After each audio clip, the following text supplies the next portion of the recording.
राधे राधे दोस्तों, जय श्री कृष्ण। तो आइए श्रवण करते हैं शनिवार व्रत कथा। एक समय स्वर्ग लोक में सबसे बड़ा कौन है कि प्रश्न पर 9 ग्रहों में विवाद हो गया।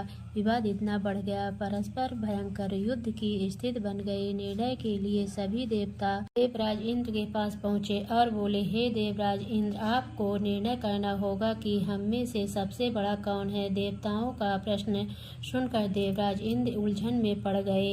इंद्र बोले, हे मैं यह प्रश्न का उत्तर देने में असमर्थ हूँ।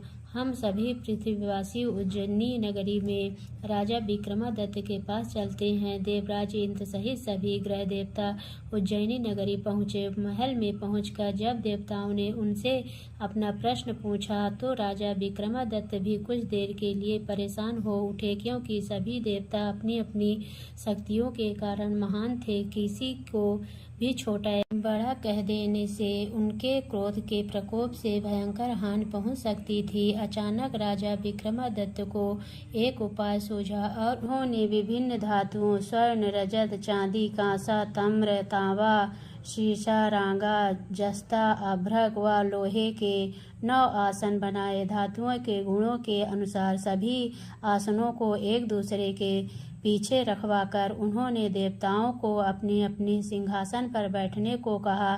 देवताओं के बैठने के बाद राजा विक्रमादित्य ने कहा, आप का निर्णय तो स्वयं हो गया। जो सबसे पहले सिंहासन पर विराजमान है वही सबसे बड़ा है। राजा विक्रमादित्य के निर्णय को सुनकर शनि देवता ने सबसे पीछे आसन पर बैठने के कारण अपने को छोटा जानकर क्रोधित होकर कहा, राजा विक्रमादित्य, तुमने मुझे सबसे पीछे बैठा कर मेरा अपमान किया।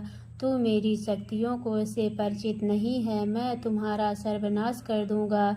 शनि ने कहा, सूर्य 1 राशि पर 1 महीने, चंद्रमा 2.25 महीने, मंगल 1.5 महीने, बुध और शुक्र 1 महीने, बृहस्पति 13 महीने रहते हैं, लेकिन मैं किसी राशि पर 7.5 वर्ष 7.5 तक रहता हूँ। बड़े बड़े देवताओं को मैंने अपने प्रकोप से पीड़ित किया है। राम को 7.5 के कारण ही वन में जाकर रहना पड़ा और रावण को 7.5 के कारण ही युद्ध में मृत्यु का शिकार बनना पड़ा। राजा, अब तो भी मेरे प्रकोप से नहीं बच सकेगा। इसके बाद अन्य ग्रहों के देवता तो प्रसन्नता के साथ चले गए, परंतु शनि देव बड़े क्रोध के साथ वहां से विदा हुए। राजा विक्रमादित्य पहले तरह ही न्याय करते रहे। उनके राज्य में सभी स्त्री पुरुष बहुत आनंद से जीवन यापन कर रहे थे। कुछ दिन ऐसे ही बीत गए। इधर शनि देवता अपने अपमान को भूले नहीं थे।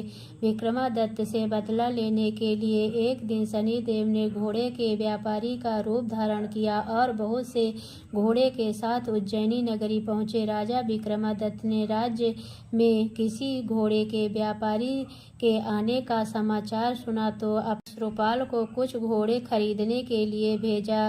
घोड़े बहुत कीमती थे। अश्रुपाल ने जब वापस लौटकर इस संबंध में बताया तो राजा विक्रमादित्य ने स्वयं आकर एक सुंदर व शक्तिशाली घोड़े को पसंद किया। घोड़े की चाल देखने के लिए राजा उस घोड़े पर सवार हुए तो वह घोड़ा बिजली की गति से दौड़ पड़ा। तेजी से दौड़ता घोड़ा राजा को दूर एक जंगल में ले गया और फिर राजा को वहां गिरा कर जंगल में कहीं गायब हो गया। राजा अपने नगर को लौटने के लिए जंगल में भटकने लगा, लेकिन उन्हें लौटने का कोई रास्ता नहीं मिला। राजा को भूख प्यास लग आई। बहुत घूमने पर उसे एक चरवाहा मिला।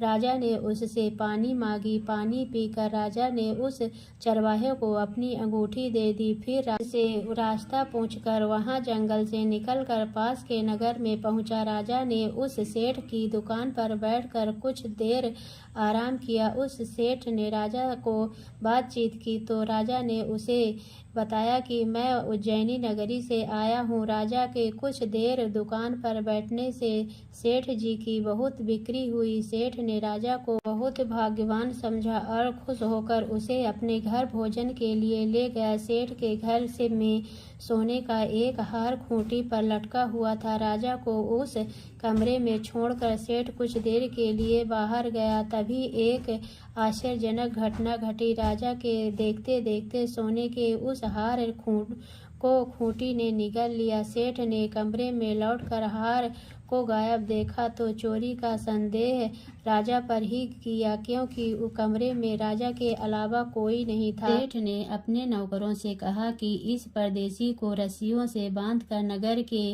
राजा के पास ले चलो। राजा ने विक्रमादित्य से हार के बारे में पूछा तो उसने बताया कि उसके देखते ही देखते खूंटी ने हार को निगल लिया था। इस पर राजा ने क्रोधित होकर चोरी करने के अपराध में विक्रमादित्य के हाथ पांव काटने का आदेश दे दिया। राजा विक्रमादित्य के हाथ पांव काटकर उसे जंगल की सड़क पर छोड़ दिया गया। कुछ दिन बाद एक तेली उसे उठाकर अपने घर ले गया और उसे अपने कोल्हू पर बैठा दिया। राजा आवाज देकर बैलों को हाँकता रहता। इस तरह तेली का बैल चलता रहता। राजा को भोजन मिलता रहा। शनि के प्रकोप की 7.5 पूरी होने पर वर्षा ऋतु प्रारंभ हुई। राजा विक्रमादित्य एक रात मेघ मल्लाह गा रहा था। तभी नगर के राजा की लड़की राजकुमारी मोहिनी रथ पर सवार उस तेली के घर के पास से गुजरी। उसने मेघधार सुना तो उसे बहुत अच्छा लगा और दासी को भेजकर गाने वाले को बुला लाने को कहा। दासी ने लौटकर राजकुमारी को अपंग राजा के बारे में सब कुछ बता दिया। राजकुमारी उसके मेघमल्लाह से बहुत मोहित हुई, अतः उसने सब कुछ जानकर भी अपंग राजा के साथ विवाह करने का निश्चय किया। राजकुमारी ने अपने माता पिता से जब यह बात कही तो वे हैरान रह गए। रानी मोहिनी को समझाया, बेटी तेरे भाग्य में तो किसी राजा की रानी होना लिखा है, फिर तू उस अपंग से विवाह करके अपने पांव पर कुल्हाड़ी क्यों मार रही है। राजकुमारी ने अपने जिद नहीं छोड़ी। अपनी जिद पूरी करने के लिए उसने भोजन करना छोड़ दिया और प्राण त्यागने का निश्चय कर लिया। आखिर राजा रानी को विवश होकर अपंग विक्रमादित्य के साथ राजकुमारी का विवाह करना पड़ा। विवाह के बाद राजा विक्रमादित्य और राजकुमारी तेली के घर में रहने लगे। उसी रात स्वप्न में शनिदेव ने राजा से कहा, राजा तुमने मेरा प्रकोप देख लिया, मैंने तुम्हें अपने अपमान का दंड दिया है। राजा ने शनिदेव से क्षमा करने को कहा और प्रार्थना की, हे शनिदेव आपने जितना दुख मुझे दिया है अन्य किसी को न देना। शनिदेव ने कुछ सोचकर कहा, राजा मैं तुम्हारी प्रार्थना स्वीकार करता हूँ। जो कोई स्त्री पुरुष मेरी पूजा करेगा, शनिवार को व्रत करके मेरी व्रत कथा सुनेगा, उस पर मेरी अनुकंपा बनी रहेगी। तय काल राजा विक्रमादित्य की नींद खुली तो अपने हाथ पांव देखकर राजा को बहुत खुशी हुई। उसने मन ही मन शनिदेव को प्रणाम किया। राजकुमारी भी राजा के